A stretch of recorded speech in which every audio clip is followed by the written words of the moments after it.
महामहिम राष्ट्रपति जी ने राम मंदिर के निर्माण की बात की और मर्यादा पुरुषोत्तम प्रभु श्री राम हमारे राम लल्ला जो विराजमान हुए उसके लिए मैं समूचे देश का अभिनंदन करता हूं और उसी के बारे में कुछ पंक्तियां कहकर मैं अपनी वाणी को विराम दूंगा।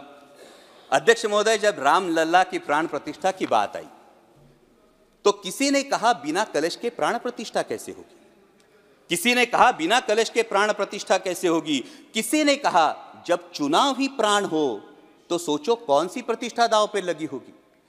लोग तो कुछ कहेंगे, लोगों का काम है कहना, आप जन की बात मत सुनना, सिर्फ मन की बात करना।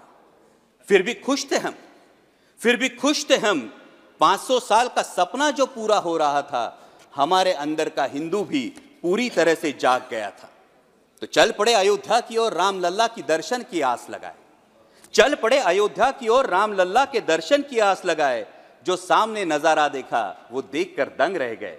वो 3 मंजिलें, 400 खंबे, 32 सीढ़ियां, जय श्री राम का नारा लगाते हुए हम सीढ़ियां चढ़ने लगे।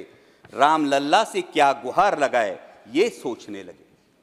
पहली सीढ़ी पर याद आई महंगाई, पहली सीढ़ी पर याद आई महंगाई, दूसरी पर देश में बढ़ती बेरोजगारी, तीसरी पर पत्रकारिता की चरण चुंबकता, चौथी पर सेंट्रल एजेंसीज की संदिग्ध भूमिका।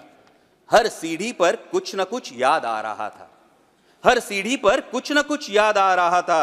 कहीं 15 लाख का जुमला, कहीं किसानों का आक्रोश था, कहीं महिला कुश्तीगिरों की वेदना थी, कहीं सालाना 2 करोड़ रोजगारों का वादा था, कहीं बढ़ती सांप्रदायिकता थी, तो कहीं चुनिंदा पूंजीपतियों पर मेहरबान हमारी सरकार का चेहरा था। इस वास्तविकता ने झंझोड़ने के बाद भी हम अंधभक्तों की तरह चलते गए। होश तो तब संभाला जब राम लल्ला के दर्शन हुए। हमें नतमस्तक देख राम लल्ला मुस्कुराते हुए बोले, हमें नतमस्तक देख राम लल्ला मुस्कुराते हुए बोले, मैं कल भी था, आज भी हूं, कल भी रहूंगा। जितना इस मंदिर में हूं उतना ही तुम्हारे मन में रहूंगा। लेकिन याद रखना हमेशा मैंने त्रेता युग में रामराज जलाया था, तुम कलियुग में जीते हो जहां संविधान ने गणराज जलाया है। धर्म समाज का किनारा जरूर है, धर्म समाज का किनारा जरूर है, लेकिन देश एक बहती धारा है। किनारे को धारा के बीच में लाया तो प्रवाह अड़ जाता है, प्रगति के पथ से हट जाता है। इसलिए धर्म का ठेकेदार नहीं पहरेदार बनना चाहिए, इसलिए धर्म का ठेकेदार नहीं पहरेदार बनना चाहिए।